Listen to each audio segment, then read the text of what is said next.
എന്തുകൊണ്ട് കുഴപ്പമെന്നാണ് ഉസ്താദ് ചോദിച്ചത്. പക്ഷെ ഞാൻ കുഴപ്പം പറയുന്നുണ്ട്. ഈ കഥ റിപ്പോർട്ട് ചെയ്തത്, ഈ കഥയ്ക്ക് ബദലായിട്ട് ഞങ്ങളുടെ പണ്ഡിതന്മാർ ഇഷ്ടം പോലെ മറുപടി തന്നിട്ടുണ്ട്. ഇതിന്റെ സനത് ശരിയല്ല, ഒന്നാമത്തെ കാര്യം. രണ്ടാമത്തെ കാര്യം, ഈ കഥ റിപ്പോർട്ട് ചെയ്തത് സെയ്ഫ് എന്ന് പറയുന്ന ഒരു കള്ളനാണ്. അബൂ ദാവൂദ് റളിയല്ലാഹു അൻഹു അവരെ പോലത്തെ മഹാപണ്ഡിതന്മാർ പറഞ്ഞിട്ടുണ്ട്, ഈ സെയ്ഫ് എന്ന് പറയുന്ന ആളെക്കാൾ വലുത് ഒരു പൈസയാണ്. ഇതേപോലെ 4 പണ്ഡിതന്മാർ രേഖപ്പെടുത്തിയിട്ടുണ്ട്. ഈ കഥ റിപ്പോർട്ട് ചെയ്ത സെയ്ഫ് കള്ളനായതുകൊണ്ടിട്ട് ഇയാളുടെ ഒരു ഹദീസും നമുക്ക് സ്വീകാര്യമല്ല എന്ന് പറഞ്ഞതിന്റെ അടിസ്ഥാനത്തിൽ ഈ കഥ നമുക്ക് സ്വീകരിക്കാൻ പറ്റുകയില്ല എന്നാണ് ഞാൻ പറയുന്നത്. അത് പച്ചക്കള്ളമാണ്. ശുദ്ധ വെള്ളം ചേർക്കാത്ത ശുദ്ധമായ പന്നിമാംസം എന്ന് പറയുന്നത് പോലെയുള്ള ശുദ്ധമായ കളമാണ് നിങ്ങളാ പറഞ്ഞത് എന്ന് നിങ്ങളെ എനിക്ക് അറിയിക്കാൻ കഴിഞ്ഞതിൽ വലിയ സന്തോഷമുണ്ട്. ഞാൻ വായിക്കാം ഇതിന്റെ തനത്. നിങ്ങളെ പണ്ഡിതന്മാര് മഹാകള്ളന്മാരാണെന്ന് ഞാൻ ഒന്നുകൂടി തെളിയിക്കുകയാണ് ഇവിടെ. കാരണം സെയ്ഫാണ് അത് റിപ്പോർട്ട് ചെയ്തത് എന്നാ പറയുന്നത്. ഞാൻ വായിക്കാം തനത്. ഞങ്ങളെ വകയല്ല, നിങ്ങളാണ് പറയുന്നത്.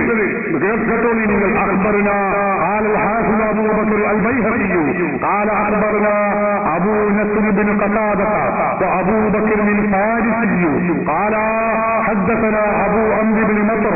എന്താ പറയുന്ന അബൂ ബൈഹഖി പറയുന്നു, അഖ്ബറനാ, നമ്മളോട് ഈ ഹദീസ് പറഞ്ഞത് അബൂ നസ്ർ ബിൻ ഖതാദ, ഖതാദന്റെ മകനായ അബൂ നസ്ർ എന്നവരാണ്. അബൂ ബക്കർ ബിൻ ഫാരിസി എന്നവരുമാണ്. ഖാല, രണ്ടുപേരും പറഞ്ഞു. ഹദ്ദസനാ, ഞങ്ങളോട് പറഞ്ഞത് അബൂ അംർ ബിൻ മത്ർ എന്ന് പറയുന്ന ആളാണ്. ഹദ്ദസന, അവർ പറയുന്നു ഞങ്ങളോട് ഇത് സംഭവം പറഞ്ഞത് ഇബ്രാഹിം ബിൻ അലി ജുഹനി എന്നവരാണ്. ഖാല, അദ്ദേഹം പറയുന്നു ഹദ്ദസന, ഞങ്ങളോട് പറയുന്നത് യഹ്യ ബിൻ യഹ്യ എന്നവരാണ്. ഖാല, അദ്ദേഹം പറഞ്ഞു ഹദ്ദസന അബൂ മുആവിയ, ഞങ്ങളോട് പറയുന്ന അബൂ മുആവിയാണ്. അവരോട് പറയുന്നതാണ് അഅ്മസി എന്നവരാണ്. അവരോട് ഹദീസ് പറയുന്നത് നബി സ്വാലിഹ് അബൂ സ്വാലിഹ് എന്നവരാണ്. അദ്ദേഹത്തോട് പറഞ്ഞാൽ മാലിക്കുദ്ദാർ എന്നവരാണ്. ഖാല, മാലിക്കുദ്ദാർ താബിഇയാണ്. വഖദ് വകാന ഹാസിന ഉമർ റളിയല്ലാഹു അൻഹുവിന്റെ ഖജനാവിന്റെ, അതായത് അന്നത്തെ ഭക്ഷണകുത്ത് മന്ത്രിയായിരുന്നു എന്നാണ് പറയുന്നത്. അങ്ങനെയുള്ള അത്രയ്ക്ക് സൂക്ഷിപ്പുകാരനും വിശ്വസ്തനുമായ ആളാണ്.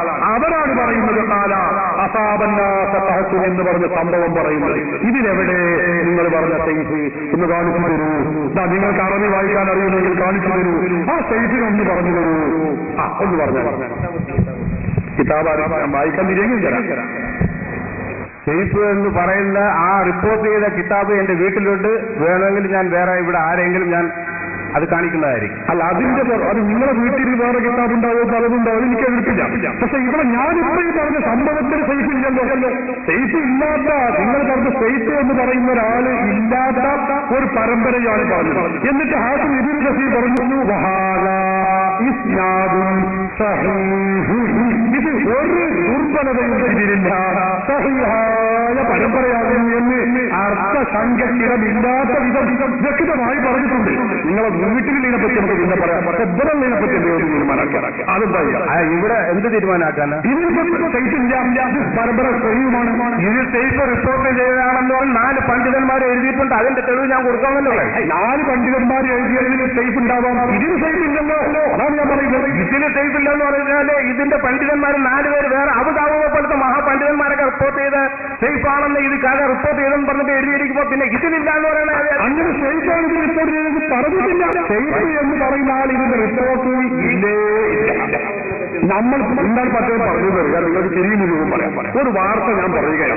ഒരു സംഭവം ഇവിടെ നടക്കും. ഇപ്പൊ ഞങ്ങൾ തമ്മിലുള്ള ഈ മുഖാമുഖം നടക്കുകയാണ്. ഇതിനെക്കുറിച്ച് നിങ്ങളോട് ഒരാൾ പറഞ്ഞു, നിങ്ങളെ വീട്ടിൽ നിങ്ങൾ പങ്കെടുക്കാത്ത ഒരാളാണെന്ന് കരുതിക്കോളൂ. പങ്കെടുക്കാത്ത ആളോട് ഇവിടെ പങ്കെടുത്ത വിശ്വസ്തനായ ഒരാൾ വന്നിട്ട് പറഞ്ഞു ഇങ്ങനെയൊക്കെ സംഭവം ഉണ്ടായി എന്ന് പറഞ്ഞു.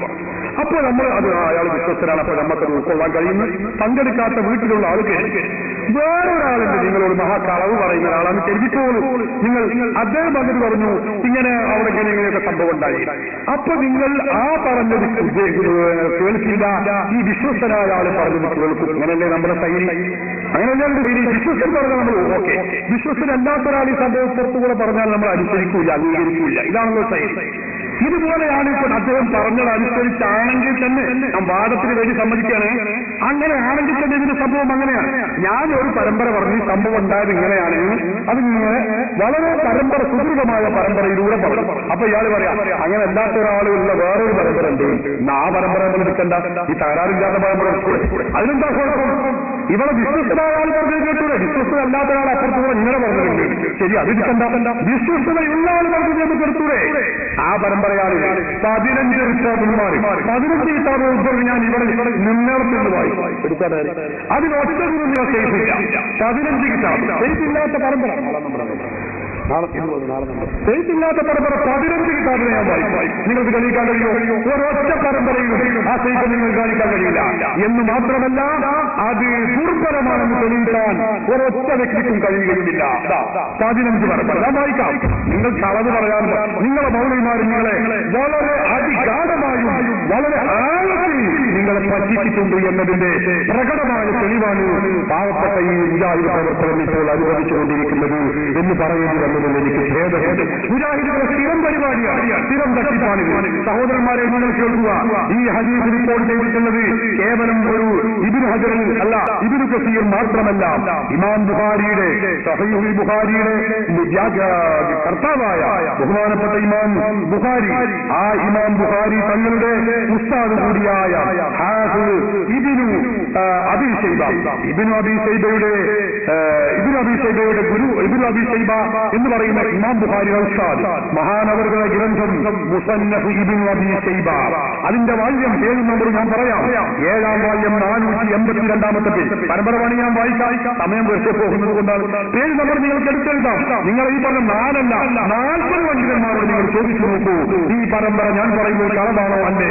മലപ്പുറം ജില്ലയിൽ ഒരു സ്ഥലത്ത് മുജാഹിദിന്റെ ടോപ്പ് നേതാവ്, നിങ്ങൾക്കറിയുമെന്നറിയില്ല, ഏറ്റവും വലിയ ഗ്രൂപ്പിസത്തിലൊക്കെ വലിയ നിയമത്തുള്ള ഫാറൂഖി എന്ന് പറയുന്ന വലിയ നേതാവ്, അദ്ദേഹം ഞാനുമായി ഒരു സ്ഥലത്ത് ജനന പ്രസംഗം നടത്തി. ഈ പരമ്പര ഞാൻ വായിച്ചപ്പോൾ അദ്ദേഹം പറഞ്ഞു, മുസ്ലിയാരെ സക്കാഫിയെ അത് ദുർബലമാണ്, അത് സഹിയാണെന്ന് സ്ഥിരപ്പെടുത്തുകയാണെങ്കിൽ അലവി സക്കാഫിന്റെ നദീക്കൂടെ ഞാൻ ഈ അങ്ങാടിയിലൂടെ 4 വട്ടം 10 വട്ടം നടക്കാം. 10 വട്ടം നടക്കാം. ഞാൻ പിറ്റേന്ന് തന്നെ മറുപടി പറഞ്ഞു, ഞാൻ ആ പരമ്പര മുഴുവനും എടുത്ത് സഹിയാവുന്ന ഞാൻ സ്ഥിരപ്പെടുത്തിയിട്ട് പറഞ്ഞു, കൊണ്ടുപോകും നിങ്ങൾ നിയമത്തുള്ള ഫാറൂഖിയെ. എന്റെ നടയിലൂടെ അയാൾ നടക്കണ്ട, റോട്ടിലൂടെ നടന്നാൽ മതി. എന്റെ നട അയാൾക്ക് നടക്കാവതല്ല. അതുകൊണ്ട് അയാൾ അങ്ങാടിയിലൂടെ നടക്കട്ടെ, കൊണ്ടുവരാൻ കഴിയുമോ? മുജാഹിദുകളെ വെല്ലുവിളിച്ചു. ഇതിന് പിന്നെ ശേഷം പിന്നെയുള്ള മുജാഹിദുകളെ വന്നിട്ടില്ല. അറിയോ, നിങ്ങൾ പച്ചക്കളവ് പറയാൻ മുജാഹിദ് നിങ്ങൾക്ക് പഠിപ്പിച്ചിരിക്കുകയാണ്. നിങ്ങൾ എഴുതി വെക്കുക, മുസന്നഫ് ഇബ്നു അബീ ശൈബ ഹിജ്റ 226 വഫാത്തായ മഹാപണ്ഡിതനാണ്. 707-ാം വാല്യം 482-ാം പേജ്. ഇമാം ബൈഹഖിയുടെ ദലായിലുൽ നുബുവ 7-ാം വാല്യം 47-ാം പേജ്. ഹാഫിദ് ഇബ്നു കസീറിന്റെ അൽ ബിദായ വന്നിഹായ 7-ാം വാല്യം 92-ാം പേജ്. ശൈഖ് അലാവുദ്ദീൻ ഹിന്ദിയുടെ കൻസുൽ ഉമ്മാൽ 8-ാം വാല്യം 431-ാം പേജ്. ഇമാം ബുഖാരിയുടെ താരീഖുൽ കബീർ 7-ാം വാല്യം 304-ാമത്തെ പേജ്.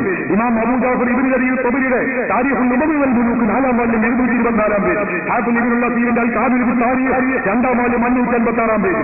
ഹാഫിദ് ഇബ്നു അൽ അസ്ഖലാനിയുടെ ഫത്ഹുൽ ബാരി 2-ാം വാല്യം 495-ാം പേജ്.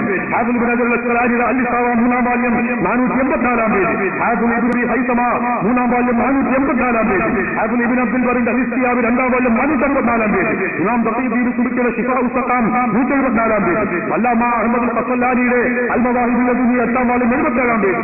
നൂറുദ്ദീൻ അലി ഇബ്നു അഹ്മദ് സുനൂദിയുടെ വഫാഉൽ വഫാ ബി അഖ്ബാരി ദാരി മുസ്തഫ 1274-ാമത്തെ പേജ്. അല്ലാമ അഹ്മദ് ബിൻ ഹജർ റഹിമഹുല്ലാഹുടെ അൽ ജൗഹറുൽ മുനവ്വർ 62-ാം പേജ്. ഇബ്നു തൈമിയയുടെ ഇഖ്തിലാഉ സിറാത്തുൽ മുസ്തഖീം 407-ാം പേജ് അടക്കം ഈ വൈകമനം ഞങ്ങൾ പഠിച്ചിട്ടാതിരുന്നത്. വെറുതെ ബാറോടെ കേട്ടിട്ടും കേസറ്റിന്റെ ഫോട്ടോസ്റ്റാറ്റ് കേട്ടിട്ടല്ല വരുന്നത്. ഇവിടെ വന്നപ്പോഴാണ് ഈ പുതിയ ഫോട്ടോസ്റ്റാറ്റ് ഞാൻ കേട്ടത്. ഇതുവരെ ഞാൻ കേരളത്തിൽ പല ഭാഗത്തും കേരളത്തിന് പുറത്ത് മുഖാമുഖം നടത്തിയിട്ടുണ്ട്. പുറത്ത് നമ്പുരാരെ കേസറ്റിന് ഫോട്ടോസ്റ്റാറ്റിന്റെ ഇപ്പോഴാണ്. 7-ാമത്തെ സഹോദരന്മാര് ഞങ്ങൾ എല്ലായിടത്തും പഠിച്ചതാ. പറയാൻ നിഷേധിക്കാൻ കഴിയില്ല മുജാഹിദിന്.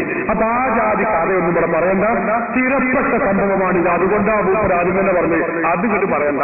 കാരണം എന്താ, അത് പറഞ്ഞാൽ ഞാൻ കുടുങ്ങുന്ന മൂപ്പർക്ക് അറിയാം. അതുകൊണ്ട് അതല്ലാത്ത സംഭവം അതെന്നെ ഞങ്ങൾ പറയും. ഞങ്ങളൊക്കെ സംഭവം പറയുന്നുണ്ട്, പക്ഷെ അതെന്നെ ഞങ്ങൾ പറയും. അത് സ്ഥിരപ്പെട്ട സംഭവമാണ്. 15ഓളം വരുന്ന ഹദീസ് പണ്ഡിതന്മാർ മുഹദ്ദിസുകൾ അത് സഹീഹാണെന്ന് പറഞ്ഞതാ. ഒരൊറ്റ വ്യക്തിയെ കുറിച്ചെങ്കിലും ദുർബലനാണെന്ന് പറയാൻ മുജാഹിദുകൾക്ക് കഴിയുകയും ഇല്ല.